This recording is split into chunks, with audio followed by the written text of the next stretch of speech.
the time when the great men and women of history will leave their mark, because not all countries have all of the assets and positioning and demographic structure and resources that are the same as the others. And the ability to differentiate is huge. And so as events like the Ukraine war really build steam and break down or empower certain countries, this is when leaders can really leave their mark. Wow. This transition period allows certain places, led certain ways, to establish a new normal. And I think it's too soon to say that anyone is in particular going to be successful or fail at that, although we're probably going to know within the next few months. But I've got to say, the Biden administration has unimpressed me to this point, but now they're actually putting a few things in place that are likely to long outlast them, whether that's good or bad, of course, where you are. What are you thinking of in particular?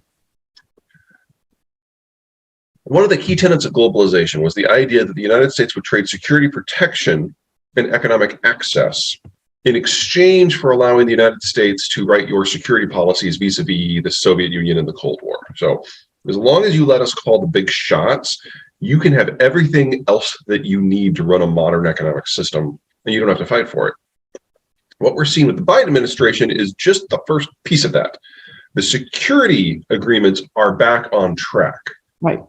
But nothing about the economic access is. So I say this in a lot of places and it gets me in trouble everywhere. The two most similar foreign policy presidents we've ever had are Donald Trump and Barack Obama. And the two most serious economic policy presidents we've ever had are Donald Trump and Joe Biden. Two most serious or similar? Similar. Yeah, I mean, I certainly agree with you about the similitude between Obama and Trump. And people don't see it, but it is definitely there. In the United States, for the first time since the 40s, we have an industrial policy. Now, we can argue whether that's more or less efficient, but at this time in history, having an industrial policy to complement what is going on with the global breakdown, that's really good timing. And as the Americans are oft to say, overkill is underrated. So just the amount of money that is being thrown at this is huge. And even if 3/4 of it is wasted, that is going to be enough to remake the American industrial space in a relatively autarkic direction at a time when global supply chains are breaking. That's fantastic if your goal is national power, which for Biden, just like for Trump, it is. What of the post-war thesis that the United States would fare best in a peaceful world and that it was important to secure peace for its own sake on the grounds that lack of peace would inevitably in some way touch the United States? Do you think that we've abandoned that idea completely? Or do you really believe that we never believed that in the first place? I think Americans believe that. I think it was right. I still believe that, but the people who believe my way in American policy have now lost in 8 straight presidential elections. Well, actually, I should say 7 straight. In this last one, we didn't even have anyone in the race. So our time has passed. And we are going to have to relearn some lessons. The reason we came to that conclusion is the devastation of the world wars was huge. And while it didn't hurt the Americans nearly as much as it hurt the Asians and the Europeans, it was still a Syrian experience for us. Well, it's been 2 generations, and there are not a lot of people who are still alive who remember any aspect of that, certainly not in a personal, visceral way. And so we're doing what we do every generation or two, and we're shifting foreign policy into a more isolationist retrenchment position. The Ukraine war at present hasn't ended that. I certainly agree that you can sense that there are no grandparents left telling people why our foreign policy should be the way it has been or the way it was after the Second World War. But do you not think that there are people who have studied it, the institutions are built to serve that it will continue in some form, just if nothing else, out of habit? I mean, you seem to have a United States that just drops off the face of the earth suddenly, right about now, and I don't see any indication that that's about to happen. Excuse me. There are a lot of people who believe that way. There are a lot of people who have been in position of powers who would like to see that continue. They were almost to a person Republicans, and now they're known as rhinos. So the institution that kind of held that institutional zeitgeist, the Republican Party, is not what it once was. That's not something that I'm personally particularly thrilled with. I mean, I'm not a Republican. I'm an independent. I'm at home nowhere. What's the best way to phrase this? If you look at the sort of progress that needs to be made incrementally in order to maintain this sort of system, there are kind of two overarching international institutions that really matter. The first is the World Trade Organization, to keep chugging along on that effort to keep trade open as much as possible. We haven't had a new WTO round since 2001, and that one failed. We now have every major economic grouping or country moving in a protectionist direction. So the institutional inertia that I think you're arguing for here, which I normally have thought is a good thing, it hasn't been there for a while. And with the exception of a couple of tactical trade deals that were renegotiated under Trump, which were not minor, we haven't had meaningful progress on the trade front since the W administration. The second is going to be NATO. Now, NATO is absolutely getting a fresh lease on life. Everyone is supremely motivated at the time. And in the European space, this has been a godsend because we've just had this security disintegration is not quite the right word, but definitely an unraveling over the last 15 years. The French and especially the Germans have just had a completely different idea of what security means. I mean, we even had Angela Merkel, who considered herself relatively pro-American, arguing that we shouldn't measure defense in defense. We should measure it in development funds. And from a foreign policy point of view, there's something to be considered there. But from a defense point of view, that was kind of a little wonky. So that has come back from the brink, if you will. But we're just not seeing the mobilization in Europe that would be necessary for this to stick. It's not just that they're heavily reliant upon the United States. It's that the sort of societal shift that is necessary to get us back to where we were during the Cold War in terms of mindset. We just haven't tripped past that yet. There seems to be a general belief, especially in places like Germany, that this is going to stay in Ukraine. And as long as it stays in Ukraine, there is the option of going back to where we were 10 years ago. And I don't think it's really sunk in everywhere yet that that world is gone. Now, yesterday, 2 days ago, when the nuclear threats became explicit, that might be enough to push us over. We'll see, and we'll know soon. They've been explicit since the beginning, and in the last 48 hours, I think, from my point of view, it has really amped up a lot. We actually had yesterday, when I was flying in from Vancouver, an evolution in the Russian pro-war communication, because they thought they had expressly threatened Berlin, France, and Stockholm and the rest. But most people in the West interpreted it as a nuclear threat against Ukraine. And so they went out and had to clarify, and that was a little chilling.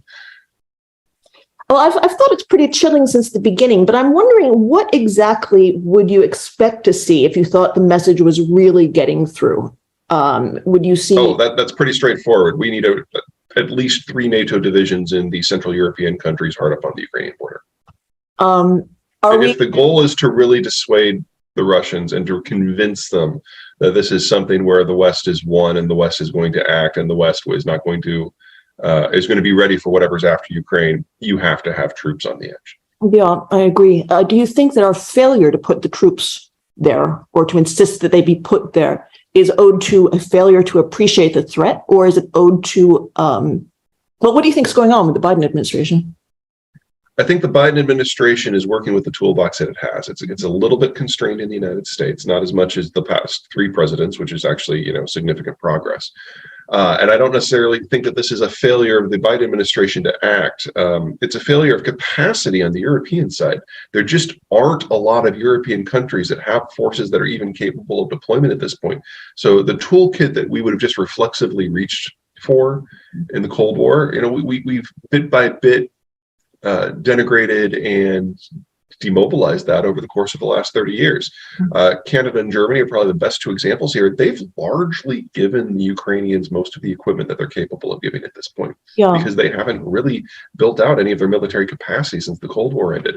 So they're if you want to go to that old conversation of security consumers versus security providers, they're absolutely on the consumer side at the moment. Mhm. And the sort of build out that would be necessary to field troops in those two countries, if they started today, is at minimum a 6-month process. Well, we're now in month 7 of the war, and it still hasn't happened. It's a little strange that people aren't behaving more as if this is a 5-alarm fire. I wonder why they aren't. Do you have any thoughts about that? Well, let's take a page from the Spanish book. By the way, the Spanish have wildly overperformed in this. They're not a border state, and they've sent a huge amount of help to the Ukrainians.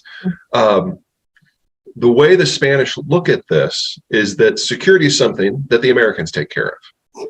Now, that means that you can play fast and loose with the international politics and let the Americans pay the price, and that's fun. But at the end of the day, they are a peripheral economy at the far western end of Europe, and if something really does go wrong, the Americans will be there. And there's a degree of trust and belief in that statement. That permeates throughout Europe. The thing is, we've had 20 years of the war on terror. We had the war in Iraq that, regardless of whether you thought it was a good idea or a bad idea, the Americans were not exactly thrilled with how the Allies stepped up. Now, we all agree that the Russians are a problem and the Americans are now stepping up, but there's certainly, it's not all water under the bridge. Right. So when the institution is weaker, when the recent record of collaboration is weaker, and 6 months on, aside from a admittedly substantial amount of weapons transfers to the Ukrainians, no one's really changing anything. They're just waiting for the Americans to act, and the Americans are still in their rest, recuperate, rearm, retrain cycle after the wars on terror. This is something that doesn't necessarily resonate well in Washington.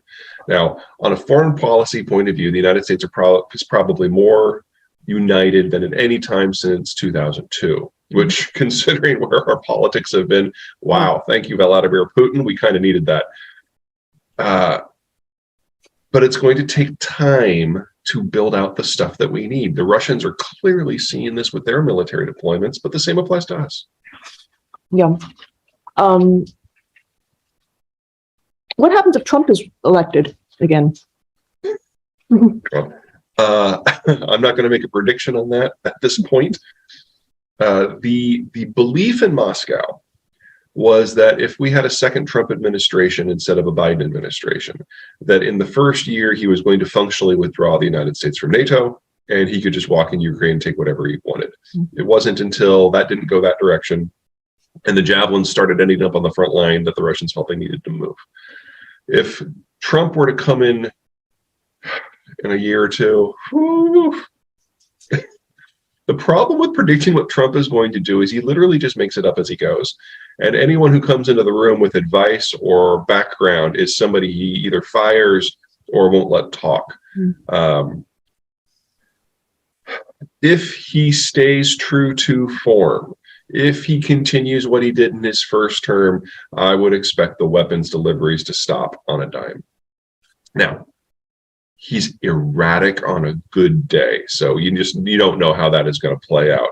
But it was very clear that he personally disliked Zelensky. And so I can totally see him doing his normal thing and allowing his personal umbrage to drive policy. Yeah. In a larger sense, I want to understand, for one thing, why you think China is going to collapse and why your prediction about this is so different from everyone else's, and whether this is a matter of the initial conditions being just slightly different and getting a massively different picture. You start with China's new numbers, and the intelligence community and the UN start with the numbers as they were 2 years ago. And one of them's got China being the United States'